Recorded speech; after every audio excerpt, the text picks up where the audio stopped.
Chief Meteorologist of ABC News, Ginger Z is a certified broadcast meteorologist, but don't you dare call her a weather girl. Ginger has done more than meteorology. In addition to greeting our nation with news of the weather every morning on Good Morning America, she danced with Val on Dancing with the Stars and answered to Alex on Jeopardy! Beyond this, she's a mother to Adrian and Miles, a wife to Ben, and a New York Times best-selling author who is an inspiration to millions as an advocate for mental health awareness. When did you first fall in love, Ginger? Now, fall in love with the science of our atmosphere, climate, weather. Can you recall the moment that you decided that you wanted to become a meteorologist? Yes, it is a vivid memory being on Lake Michigan when I was a child. Most kids don't get a chance to live at the lake, and I certainly had not before this particular summer in the late 80s. And it was after my parents divorced and my mom was dating our dentist, and he had a place on the lake. And I say that because it was really privilege and access that allowed me to have this vision and view of this, clear as day. You could see across this lake every morning. And it was this constant changing picture. And I remember being very fascinated by what I would see in the distance. And that was a very stormy summer. And I would see thunderstorms, and sometimes they would come across the lake and come right at us, and it would rain and the wind would be horrible. Sometimes they would go to the north of us, sometimes to the south. Sometimes the rain would die out before it even got to us. And I started realizing that not every storm was the same, and the atmosphere seemed to have different components going together. And I realized it was a puzzle. And from that summer, when I saw a waterspout from one of those storms, I thought, this is a puzzle that I'm going to have to put together for the rest of my life because I am in love. Wow. So I just got goosebumps right then because that's one amazing story. Mm-hmm. So not only a meteorologist, you are also, Ginger, a mother. Mm-hmm. And weathering motherhood can be difficult, especially when it comes to a pandemic climate. I remember watching a few episodes of GMA where you were conducting science experiments in your kitchen, in your yard, at home with your boys, Adrian and Miles, and you so beautifully balanced your roles, wearing both hats of mother and meteorologist. For those who have many hats of their own to wear, what advice do you have for managing that balancing act? Well, that's the truth, is every single person has so many parts of them, and we are all so complex, and we have, hundreds of hats, really, if you look at it. And I think that the first part is to give yourself grace, that it's a lot to switch out those hats. It's a lot to figure out how much time you spend with one hat on versus the other. And I think after you've given yourself and others grace, my most important is not to think of the word balance, but to think of the word focus. And so what I tend to do is say, where am I right now and what can I focus on, and give my time and effort solely to that thing. I know we pride ourselves, and I would also say I'm a pretty good multitasker, but from what I've learned from meditation and more, that doesn't always give you the best result. And so I use the word focus so that when I'm with my children, it's focused. When I'm at work, it's focused. And if I can keep that in the back of my head and make every moment as mindful as possible, that's where I really find myself succeeding in those things more than I would have if I was trying to think of 10 other things at the same time. Right.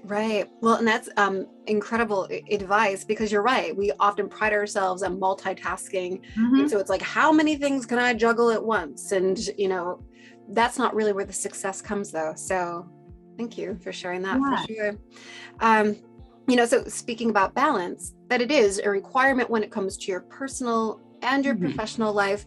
It's also a necessity when it comes to the dance floor. But it's not every day you are invited to take the stage with a 2-time world Latin dance champion.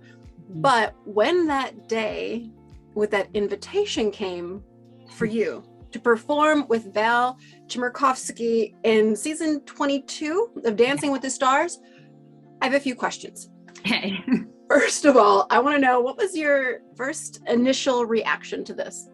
Oh, it had been a long time coming. So when I got the chance to do it finally, it was elation. I mean, just the idea that I love being uncomfortable. I got to tell you, whether it's chasing tornadoes or, taking adventure, I love to live and I love to do things that are out of my comfort zone because it always ends up bringing me somewhere that I never could have expected. And I knew that dancing would be that. Speaking of balance, that was my biggest issue is I had just had my baby. And so Adrian was 6 weeks old when I started practicing with Val. So I think as much as I was elated, I was also like, wow, right now, okay, let's do it. A little extra trepidation because I had never had a postpartum body and I didn't know what that would feel like. And it was certainly different than had I done it 2 years before when I had initially started talking with them. Right.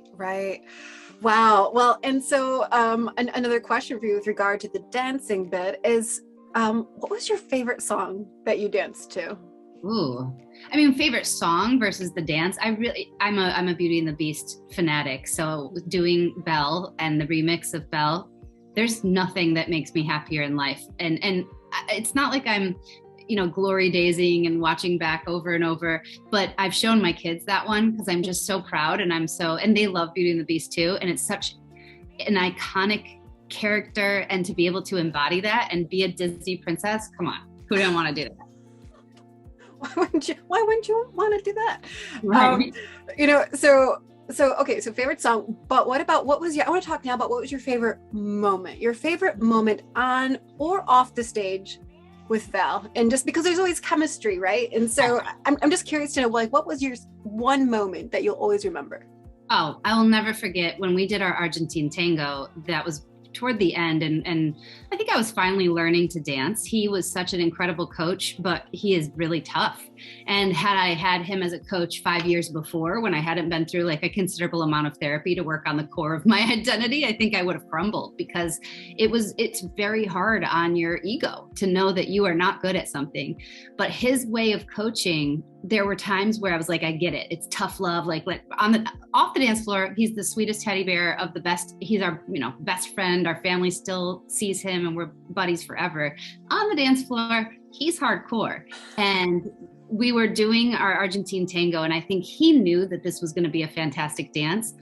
I never knew what was going to be good or not because I was still so new to it. And we had a rehearsal where I didn't make the lift or something went wrong, and he was so frustrated, and I was so mad at him for the way that so we both went away to our separate trailers. And when that dance came and it was our time to do it, the attitude of an Argentine tango is much more like strict and serene and not like me. Val would tell you I'm like a golden retriever. Like, I'm very good for the jive because I'm like, yes. And that one needs to be more stunning, right? And I was pissed and he was pissed, and that is a great face for the Argentine tango. And at the very beginning, we mess up, but nobody would have known. We mess up our little hand thing, and I can see both of our faces look at each other and like, I'm going to get you. And I'm going to get you is apparently the best way to start an Argentine tango, because then it turned out to be our best dance ever. So that's one of those memories that I'll remember. And it's also a great kind of, lesson in life, is that even in those tough moments, sometimes that's what it takes to get to the place that feels so incredible. And when we were done, we were both laughing hysterically because we were like, I cannot believe that just happened out of us being so frustrated with each other. Right. So the blessing and the curse of that moment, right? And wow, that's amazing. So from iconic dancers to legendary game show hosts, you have danced and spoken with a variety of notable people. When it comes to your appearance on Jeopardy with the great Alex Trebek, what impressed me most was your conversation in the post-game chat. So as you shared a story with Alex about how you prepared for using the buzzer by practicing with a tube from a toilet paper roll, just watching that banter between you, Alex, and the guests, it was raw, it was real, it was relatable. Mm-hmm. And Alex had a way of being genuine with everything he said and did. You, Ginger, do this as well. Have you always been this comfortable with showing up as your authentic self on and off the stage? No. I would say it's the highest honor to be at all in the same room, yet let alone related to Alex Trebek in some capacity. So I have to say that because he's someone, if someone asked me, you know, who would you want to emulate or who would you want to have a brand like, you know, it's him, because that wasn't branded. That was just him. He was incredibly charismatic. He walked in a room and it was magnetism, and it wasn't because he was wooing you or that he just was.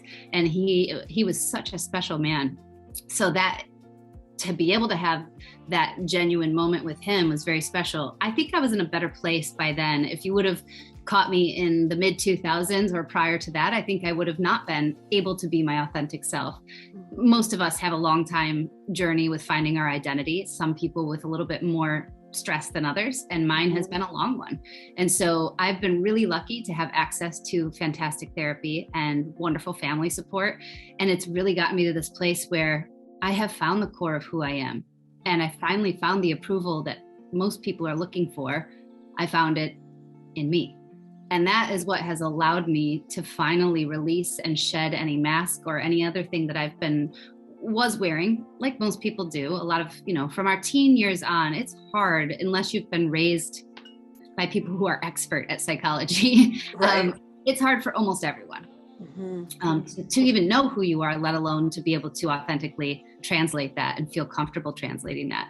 I think it's a lifelong journey. I don't think I'm 100% there, but I think that I've gotten so close and I'm really giving it all because I've seen, and I've been another layer of privilege, that I've seen what it feels like for people to hate me and for people to love me. And then to realize it doesn't really matter, because the only one I have to turn around and look at is me. And that's where I have to find the love and the adoration and all of those things that a lot of us try to look elsewhere for. So I always say I'm so grateful for like mean tweets, and because they gave me the first line of defense to figure out who I was. Right. So it's finding that strength in that adversity, and using that to grow. So the intro, I want to get to your book, the introduction of your new book, A Little Closer to Home, and referencing your deep, dark secrets shared in your previous book and bestseller, Natural Disaster. You say this: these secrets are my secret weapons. I mean, just 2 minutes into your audiobook, which I love that you narrated. Thank you. I found that statement so powerful because, after all, secrets are used to conceal, but secret weapons are used to reveal strengths. So my question for you is, what steps are required to convert our secrets to secret weapons? When it comes to our secrets, how do we stop hiding and start healing? Yeah. Well, the first part is grace. It is realizing that grace for ourselves and for others, because judgment is one of the most natural things in being a human. It is who we are. Being really ready to attack that part and being first honest with yourself. And that's the part that I always like drone on and on about. But that was the hardest part for me, was being honest with myself, because most of those secrets were actually trauma. And I thought in my previous non-therapy life that you could delete trauma by running away from it, by blocking it. And a lot of people do that. You can't delete trauma. And that needs to be accepted. It's the same thing as you hear is like the first step is saying, I have a problem, or I had a trauma. Okay, now we've identified it and put a word to it, whatever that trauma is. And everybody's different, but how we heal from it, or how we go through the journey of healing that is usually lifelong, that's pretty similar in a lot of these. And so I think that's what I started by doing, is honesty with myself, not deleting it, but processing it. And once you process it, it reduces the amount of stress that it causes you. And so that's the goal, is to get to a place not of happiness and joy and rainbows every day, but of peace with accepting that no matter what, trauma is inevitable, bad is inevitable, frustrated is inevitable. I've been sad, happy, definitely frustrated, super excited. I've been all of those things, and it's 10:43 a.m. And so now, knowing that that is what it's supposed to feel like, and knowing that all of those feelings are supposed to be there. When those feelings come, because that's what they are as emotions, I say, okay, well, that's very nice. Next. And you can revel in the good stuff, and you can kind of, if the bad stuff is going to bother you a year from now, or it's a big, big, big deal, of course, let it suck and let it be. But I've gotten really much better at processing even in the moment, and being able to go through rather than pushing to the side. Yeah. Well, and it's great advice. But like you say, that we are lifelong learners in this regard, right? And so it's one thing to say, Ginger's right. That's exactly what we do, but it does take time. But going back to your first point, right? It's a process. But to your first point, to say, but that's where the grace comes in, and to allow yourself to give you that space that you need. So there's something I wanted to share with you. I don't write books. I do write poems. And one I crafted is actually a version of a tongue twister, Weather the Weather. And it made me think of you. And so it goes like this. Weather the weather, whatever the weather may be, it's the only way you'll be able to say that you gave it all that you've got. And that is saying a lot. So that is a very tongue twisty way to simply say that, that even when things seem like they are too tough, that doing your best is enough. So question, and I think you alluded to this earlier, but this is hard for many of us to believe. And with all the storms that you have weathered in your life, Ginger, from narcolepsy to depression, when is it, how is it that you believed that your best was enough? Yeah, I don't know that I'll never be 100% there, but what I was fortunate enough to be privy to is the unique place in life where I have shown up after every natural disaster. I mean, from Katrina on, I have seen how humans grieve after disaster. And a tornado, a wildfire, a flood, they act the same. And I've been able to be there and watch how people process. What's interesting about disaster is you can't miss it. So you can't block it or hide it. Your home is gone, right? The tornado took your home. It also took your neighbor's home. So there's immediately community and the visual. So people are able to pretty much drive through that. I'm not going to block it, got to process it now, because every time you look over, the house is still gone. And you can't fake your brain into thinking that it's not. Actually, in the first couple hours, people often do, though. It's very odd. It's like a shock mechanism. They'll be looking for the keys to their car. Their car is like in their neighbor's house. your car's not. So once they get over that, they're usually pretty good about being able to do that. They immediately know that they're a part of a community, and that starts the healing fast. I mean, sometimes within the day, the next day, they then go through the anger and the frustrations of how is the insurance going to work and what are we going to do? And usually within the week, they come to this place of how do we help each other?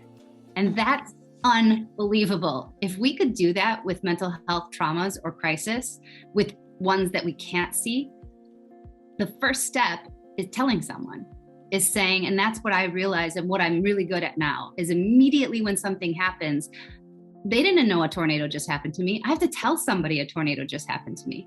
And we need to go around life, and you've seen this everywhere in memes and beyond, is you don't know what tornado that person went through this morning. You have no idea.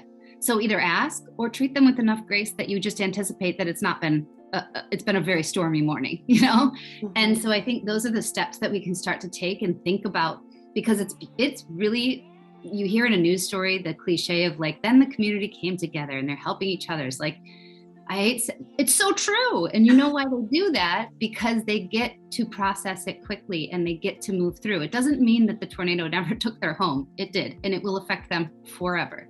But they're able to accept it quicker. They're able to reach out and get help. They then have other people in their community that say, oh, you know who I got help with the insurance? This person. You know who I got? And we're really good when Mother Nature's the bad guy.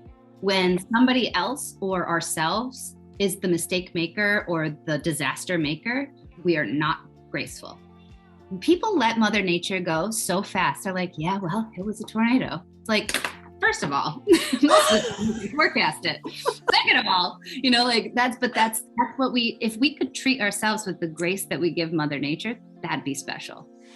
Wow, what an incredible comparison. I never looked at it quite that way to that extent. So let no one ever say Ginger the weather girl, because there is so much that you have and that you give on the daily, whether you realize you're doing it or not. Just showing up, there's so much that you give and so much of that is received, and for that we thank you. Thank you. I guess, I don't know, I can't thank you. Speaking of being enough, I can't thank you enough for taking this time to speak with us, to share a bit more of your story, and for helping all of us become a bit more aware now. Thank you so much, Ginger. Thank you.